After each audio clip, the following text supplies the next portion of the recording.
Assalamualaikum semua dan salam sejahtera. Kalau anda baru pertama kali dengar perkataan FCPO, jangan risau sebab dalam video ini kita akan belajar daripada kosong apa sebenarnya FCPO, macam mana ianya berfungsi dan kenapa ramai trader di Malaysia memilih untuk trade FCPO berbanding instrumen lain. Sebelum tu saya Vin Haziq, jangan lupa untuk follow, like, komen dan share. Baik, sebelum kita mula, ramai orang bila dengar perkataan FCPO terus bayangkan benda yang susah. Ada chart, ada nombor yang bergerak dengan laju, ada trader yang tekan buy, ada trader yang tekan sell. Nampak macam kompleks. Tapi sebenarnya kalau kita faham asas dia dulu, SCPO ni lebih mudah untuk difahami daripada yang ramai sangka. SCPO adalah singkatan kepada Crude Palm Oil Futures. Dalam bahasa Melayu, ia merujuk kepada kontrak hadapan minyak sawit mentah. FCPO didagangkan di Bursa Malaysia Derivative dan merupakan antara kontrak komoditi yang paling aktif di Malaysia. Dan sekarang mungkin ada yang tertanya-tanya, apa tu maksudnya futures? Futures ni tuan-puan, dia bermaksud satu kontrak yang membolehkan pembeli dan penjual bersetuju pada satu harga hari ini untuk sesuatu aset yang akan dihantar pada masa akan datang, pada masa depan. Dan dalam kes SCPO, aset tersebut ialah minyak sawit mentah. Tapi dekat sinilah yang ramai orang salah faham. Majoriti trader SCPO dia sebenarnya bukannya nak ambil lori minyak sawit mentah secara fizikal ataupun nak hantar secara fizikal, bukan. Dan mereka sebenarnya adalah ingin berdagang pergerakan harga. Kalau harga mereka kata nak naik dan mereka analisis adalah betul, mereka boleh mendapat keuntungan. Tapi kalau mereka beli dan harga tu bertentangan, dia bergerak bertentangan dan mereka akan mengalami kerugian. So, rugi dan juga untung itu ada. Dan secara mudah, trader FCPO dia bukan semestinya berdagang minyak sawit, mereka berdagang pergerakan harga minyak sawit. Itu yang lebih tepatlah. Dan persoalannya pula, kenapa minyak sawit? Kenapa?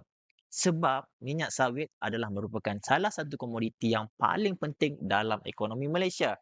Yang mana Malaysia merupakan antara pengeluar ataupun pengeksport minyak sawit terbesar di dunia. Sebab itu, pergerakan harga minyak sawit sentiasa mendapat perhatian daripada para pelabur, syarikat perladangan dan juga institusi kewangan dekat seluruh dunia. Dalam pasaran ICPO terdapat beberapa kumpulan utama yang terlibat. Yang pertamanya, hedger. Ya, hedger ni adalah contoh macam syarikat peladangan. Mereka menggunakan FCPO untuk melindung risiko turun naik harga minyak sawit.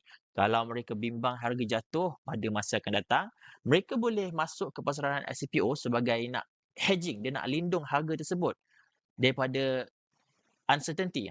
Yang kedua adalah speculator. Inilah kumpulan yang biasanya terdiri daripada trader. Mereka cuba mengambil peluang daripada pergerakan harga.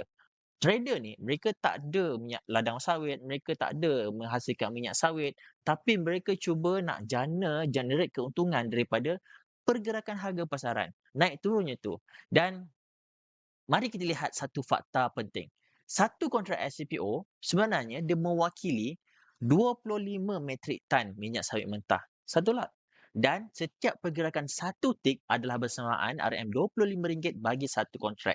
Maksudnya, walaupun harga bergerak sikit je, nilai keuntungan dan kerugian tetap boleh berubah dengan cepat. Sebab itu SCPO terkenal sebagai pasaran yang aktif. Ramai orang yang suka SCPO kerana beberapa sebab. Pertama adalah kecairan pasaran yang tinggi. Yang kedua adalah terdapat peluang ketika market naik dan juga market turun. Naik boleh buat untung dan rugi, turun pun boleh buat untung dan rugi. Yang ketiga adalah modal yang digunakan lebih rendah berbanding dengan nilai sebenar kontrak. Kerana sistem margin digunakan. Kita ada leverage. Dan tetapi dekat sinilah juga risiko tu bermula. Ramai orang yang masuk trade SCPO kerana nampak potensi untung. Nampak trader screenshot untung je kan. Tetapi mereka lupa bahawa risiko kerugian juga bergerak dengan kadar yang sama. Untung boleh laju, rugi pun boleh laju. Dan sebab itu, sebelum belajar strategi entry, sebelum belajar indikator, sebelum belajar setup trading, perkara pertama yang perlu difahami adalah bagaimana SCPO itu berfungsi dan risikonya macam mana. Kalau anda masih baru, jangan terlalu fokus nak cari signal. Tak payahlah nak cari grup-grup signal apa semua. Jangan terlalu fokus nak cari entry. Fokus dulu untuk faham struktur pasaran dan juga money management. Faham bagaimana kontrak itu berfungsi. Faham apa yang menggerakkan harga. Sebab trader yang faham asas the fundamental ni biasanya lebih lama bertahan berbanding trader yang hanya mengejar entry semata-mata. Semakin banyak you entry tak menjamin semakin banyak you untung. Bear in mind with that ya. Dalam episod seterusnya kita akan belajar kenapa ramai trader pilih untuk trade SCPO. Kenapa? Adakah sebab modalnya rendah? Adakah sebab leverage? Adakah sebenarnya ada sebab lain yang ramai orang tak pernah cerita?